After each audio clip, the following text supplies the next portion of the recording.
Well, I did a number of things. I used to work for Women's Wear Daily, and that's how I started in publishing.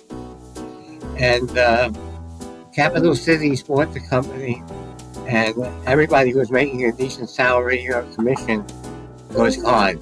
So I then was out to the market, and I went into a mini business, sort of. It's something like a playbill, except it was for a movie theater. And I had a partner who was in touch with the movie theaters. And what we did was we made a sort of playbill. We talked about the stores in the area to encourage them to shop there. And we sold advertising to the stores in the area. Well, it didn't work out. And I was back on the street again. And I had a few things that weren't in publishing. Finally, I got into a magazine called Travel Agent. And the guy was coming out with a magazine once a week. And he was looking for somebody who can take his magazine to 104 issues. So two magazines a week. And the guy was just an awful guy. I doubled his business on the one issue, which is two. And he never paid me a cent for my commission. So I was making a very small salary and no idea what I was used to. But if he gave me the commission we discussed, I would be okay. Well, I sent him a registered letter that unless I get my commission, I'm leaving. And when I came in, he told me, "You sent me a registered letter." I said, "That's right." He said, "Well, you're fired." I said, "That's right." And I walked out.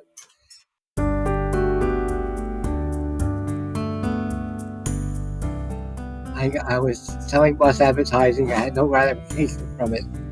And I love selling space. So I got a job with somebody who had a magazine in this industry. It's called Health Food Business. I kind of showed him how good I was, and I was selling a lot of small ads. It was mostly on the phone. And he said to me, "Can't you sell anything bigger than these small ads?" And I started selling pages and pages, making programs that he didn't have any programs. And I worked there, I'm ashamed to say, about 7 years. And at that point, I started my purchase of Whole Foods, because he had a magazine called Health Food Business, and everybody loved me in that industry. I was selling 2 other magazines in the 2 different industries. And it's a kind of an adventurous story. I was going to write a book about it, but I never got to it. But a named guy, Peter Sprague, called me up one day in the office, and he was a headhunter. And he says, "Look, I got a publisher. He has a magazine in your industry, and he's looking for the best salesman in your industry." I said, "How do you know I'm the best?" He says, "I asked around. You're the best."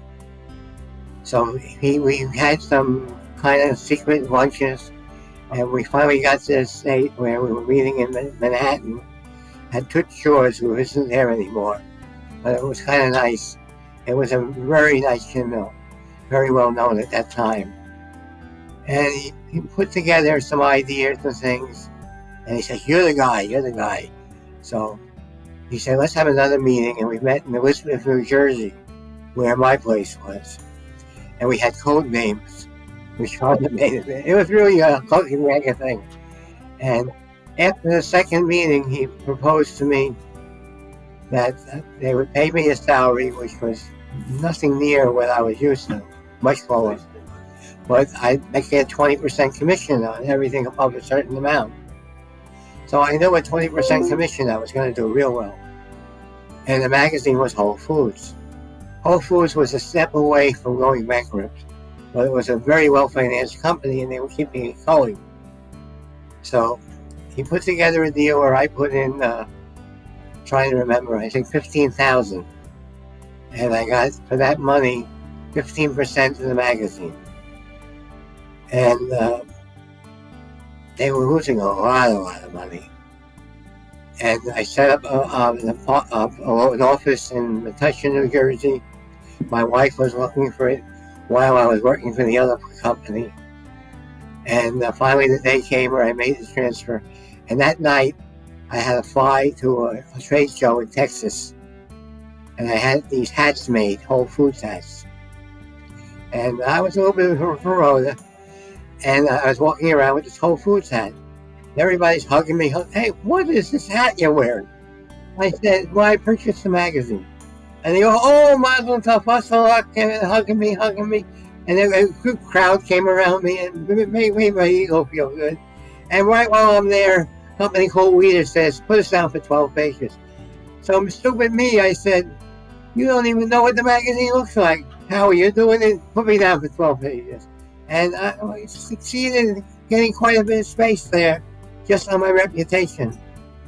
And the first issue we did was April, and then we did May. By the end of June, we wiped out all the debt that he had.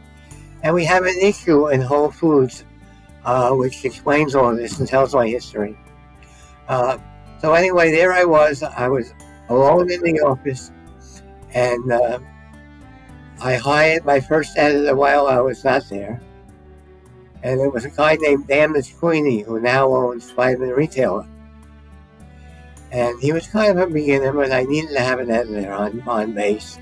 And I was using the editors in Hester Communications. And I also was using the bookkeeping department there in the art department. And sales were out of New Jersey.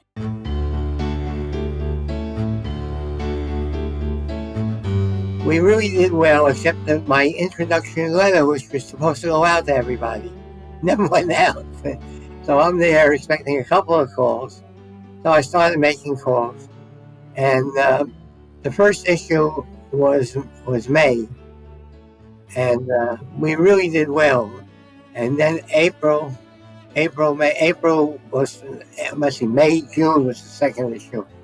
And that did very well. That was before the show. At that time, the show, you were able to sell the before show, the show, and after the show issue, which no longer you have enough trouble just selling the show. So I made a package, and by the end of that period, I was already showing a profit and making commission. So the first year went by as a dream. And not to drag this thing out, we came out with a lot of new innovations and things that weren't done before. And my idea was, there are a lot of bills in Congress, and we write about it, and then nobody would know what happened with it. So I had a page in the issue which went back and explained everything in the past. And it didn't work out, but it caught some attention. And I started the What's Selling page. That was very big. And then the other magazine, Vitamin Retailer, copied it. And I came up with numerous ideas. I want to go into all of them. But I was very active in the industry. I was on a lot of boards. And I was very well known. And when people need marketing problems, so that's what I based all my selling on, always. I'm not here to sell you advertising. I'm here to help you sell your product. And that's why I'm here. I said, if I help you in any way and you don't buy anything, at least we can be friends. And this approach really worked. Like George Metallian had a very big company, Health Valley, I think it was called. And he was in California. And I used to meet him at 7 a.m. New York time. And we go spend a day there.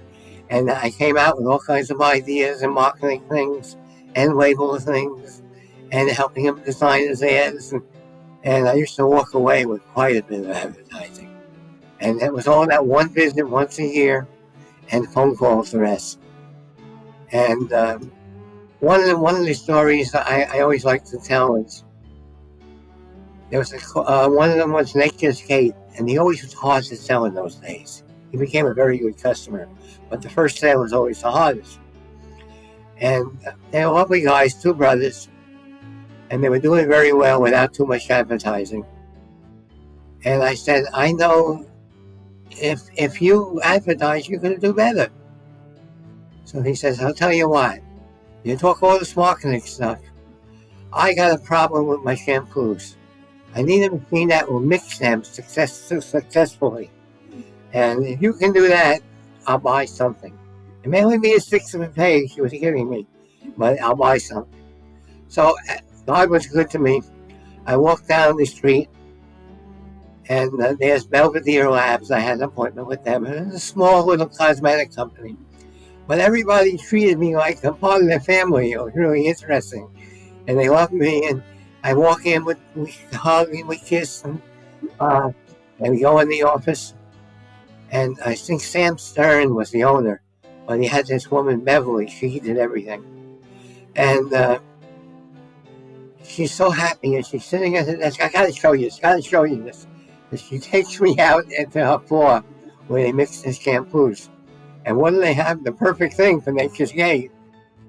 Now, I don't know what to do. I really didn't sleep well that night. Do I tell Nature's Gate, who's a competitor? Or, they said, look, I'm working for this guy. I got to do what I can. So I went over there the next day. And I got there extra early because I had other appointments. And I said, I found out what you need. Here's the manufacturer. Call him up. Don't tell him I said. And see if we can make a deal and let them do a demo in here. And so I had that for life. And I have things like that all along. Usually guys would call me, Howie, I just got laid off. These were higher echelon people, mostly sales managers or marketing people. And I was the employment agency for all these guys. So they wound up into spots where they can help me. And the guys say, well, I just worked for so-and-so company, and I'm in charge of the advertising. What do you want to sell me? And I say, I can't do it that way, And they say, yes, you can. And I used to write around the contracts just because I got the guy the job. So that kind of, I don't want to go into a lot of things. Well, this is an interesting story, too. I'll add this. Ginseng was one of the biggest products at that time, bigger than the supplements. And there were three basic companies.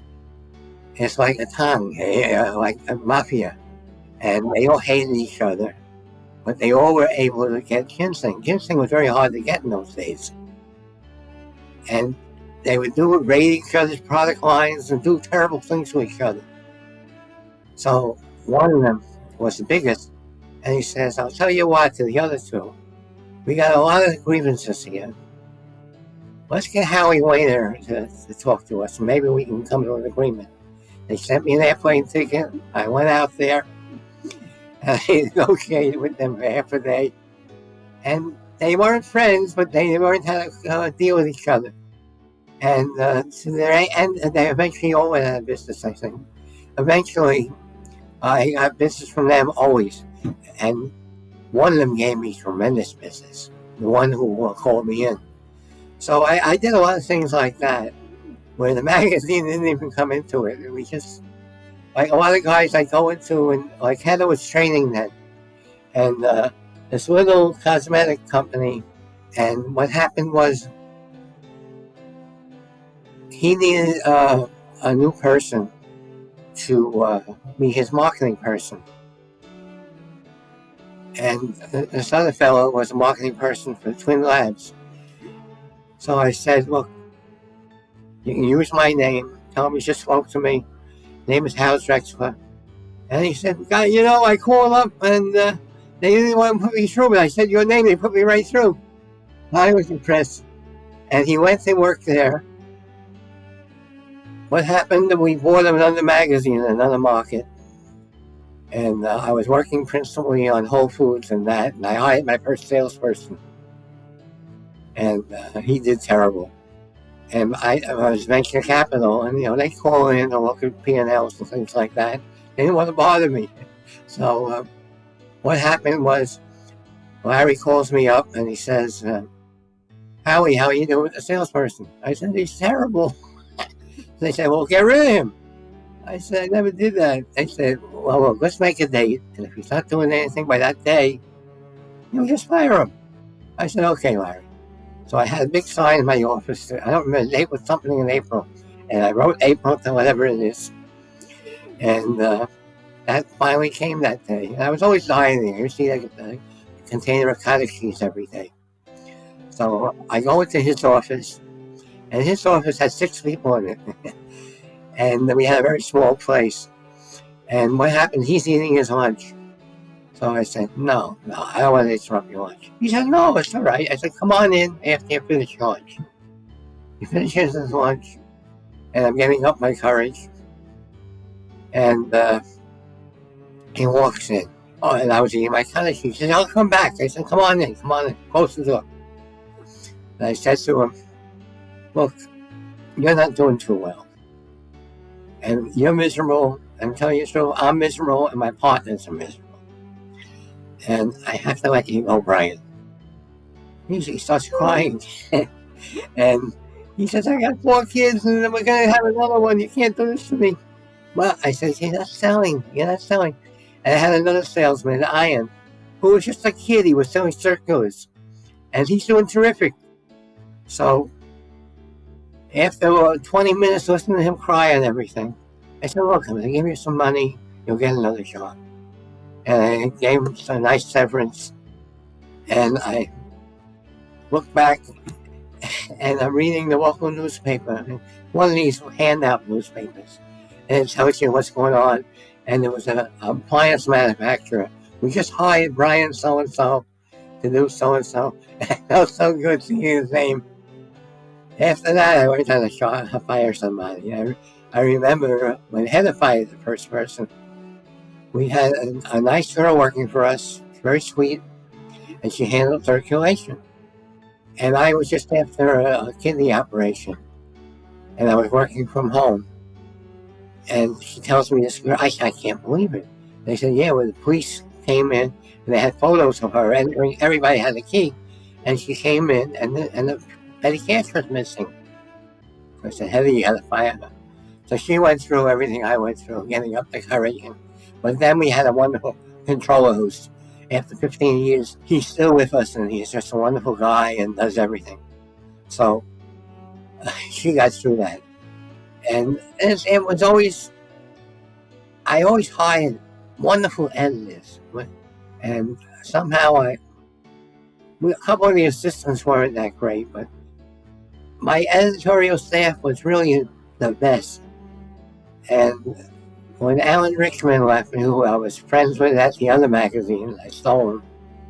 And Heather came in tears, Alan's leaving. He didn't even tell me yet. And I said, well, that's good. He's old-fashioned and blah, blah, blah. And he was always late. Printer always complained.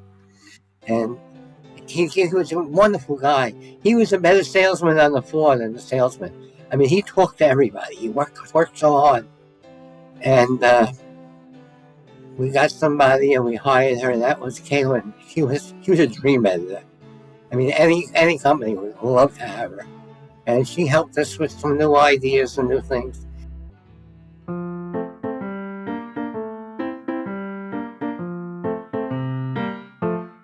Oh, here's another good idea I had that was bad. I had a who's who. We used to make a lot of money on our directory, which today is so hard to sell because we have a directory on the internet. So everybody goes to it, and they only need the magazine hanging around. So at that time, who's who, everybody, I would say, well, I need a guy for so-and-so. They look there to see who was at the other people so they can hire him away. Or they met a guy and they wanted to know what he's doing. So that we had it by name and by company, who was who. But eventually it petered out. It was just too much for them to read. It was some accounts I had who were impossible to sell, and I sold. And I understand why they were impossible. They call you all the time, and it was always as the interview in a good position. So that was a bad idea, except that we made money off it. Probably the worst idea was we wound up with 4 magazines, and one of them was really bad. It was a licensing magazine, and we used to sell to Disney and people like that and license their products. So they used to advertise them to the manufacturers, and it was very tough. Like movies, they come out with a new movie, and this was before the internet, and they'd advertise the movie in there and try to get people to license part of the movie with their products. It was very hard, and there weren't a lot of repeat advertisers. So that probably was the worst idea I had.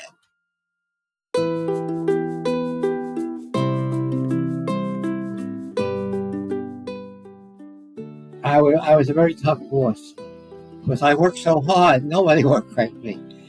And I didn't treat the staff as nice as I liked to. And later on, I bought them all wristwatches, and we used to go to parties and the theater and together because we were making a lot of money, even with the partners. Yeah. And I regret those 3 years and I see Nanny, who worked for me, probably one of the longer ones, who started Vitamin Retailer. And I said, I really apologize for the bad way I treated you. He said, you were a great boss. And that made me feel good.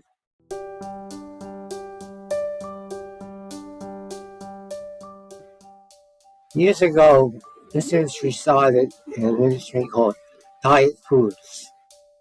And all the stores weren't health food stores. They were diet food stores, and they carried some of the name brand magazines. Not name brand, name well-known, like vitamin E, vitamin D, C, and mixed vitamins. And they never carried the variety that the health food store does today. So what happened was that store is almost out of business. There are some hardcore people, and these are people who follow the lifestyle, which everybody says they do, they don't. And, you let a guy go in the store and he's eating the hot fudge sundae. So, basically everybody's like that. So, from that store, which was the dietetic food store, became the health food store. Then the health food store, and this is where the industry started to make the big mistake, became the natural food stores. And the business school started there, and then it was a whole series of them started. And they had so much more than just vitamins, and they had all the specialty vitamins. So there were a lot of stores, chains, big chains, like Vitamin World, I think it's called. And they recently filed for capital, a whole general vitamin, whatever it was. And they were the main thing. It was one in every shopping mall. And a lot of people opened that store that was truly vitamins, and they became better. And they started carrying foods and things like that, and a whole variety of things. They sell umbrellas because on a rainy day somebody may stop in. And they were being like the counter became toothpaste, toothbrushes, hairspray, things like that. And they had all these products in the store. They didn't have to look around. And there was always something set up in the end caps where it was interesting. You had to pick it up and read it, and see what it's about. And these products became asked for products in the other store. The little store didn't have it, so they go across the street to the other store. And these other stores brought on a lot of big people, and they bought products that they manufactured, and they became out of our magazine.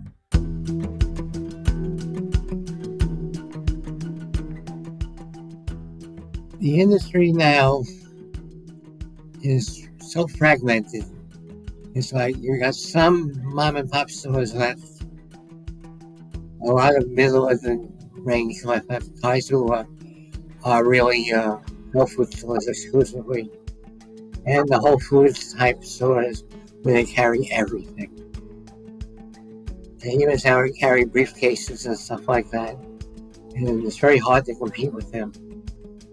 So, little by little, the industry is disappearing. And all of the companies are being bought up by the mass market companies. And the mass market companies, some of them do well with the products, most of them don't. They need billions, not millions. And they want really big sales. And these products are little products, It can be for your brain, it can be for your nose, it can be for your liver. They're one type products, and it doesn't solve all, like a mass vitamin. Of course, vitamin C would be big, but other than vitamin C and D and E, all these combines don't turn people on. They don't understand them. And that's where our magazine is so good. We explain them. But most people who run the small stores, They read our magazine, but it's not reading, it's browsing. The people who own the middle stores, they read it exclusively. And the big people say, that came in again.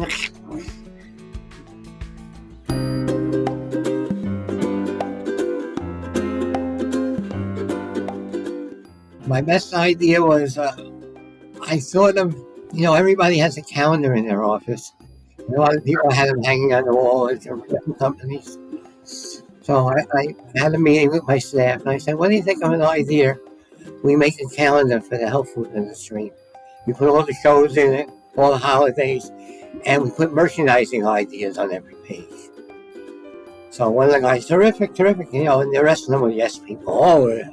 So what happened was we did the first one in December, and we had 12 pages. We sold all the months, and we had a waiting list. The following year, I made 13 pages. I made January the next year, and we had 13 pages of advertising, and we charged a real fancy price, much higher than the magazine. And there again, we sold 13 pages, and we had a waiting list for the following year. And then little by little, it dwindled down. So we came with 11 people instead, so we combined 2 months. And it's at a point now, everybody has their phones. So that's why I know that they just on time just by picking up the phone. So that's the best idea I think I had. We made a lot of money for a long time, and it worked for us.